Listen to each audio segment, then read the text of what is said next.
আচ্ছা বলেন তো ভাই, বাঘ দেখতে ভালো না বাঘিনী দেখতে ভালো? বাঘ, রয়্যাল বেঙ্গল টাইগার, ভাবই আলাদা। সিংহর ক্ষেত্রে দেখেন ওটাই তাই। মুরগ আছে, মুরগ, মুরগির মধ্যে মুরগ দেখতে ভালো না মুরগি দেখতে ভালো বলেন তো? মুরগ দেখতে একটা ভালো লাগে না ভাইজান? কত স্মার্ট, কত সুন্দর, লেজ কত সুন্দর, ভাব নিয়ে হেঁটে বেড়ায়। সব চাইতে যে পাখির মধ্যে সুন্দর পাখি তার নাম হচ্ছে ময়ূর। সবাই ময়ূর যে পেখম তুলে নাচে, ওটা ছেলে নামে? ওটা ছেলে। আর ময়ূরিনী যেটা আছে ওকে দেখতেই মানুষ চায় না, ওকে দেখলেই গা ঘিন ঘিন করে।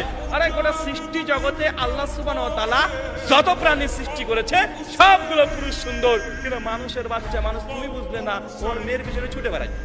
ও মেয়ের পেছনে ছুটে বেড়াচ্ছে, ওটা ডুপ্লিকেট। বুড়ি হবে ও বুড়ি হয়ে যাবে, আর ছেলেরা 20 পরে স্মার্ট আরো হয়ে যাবে।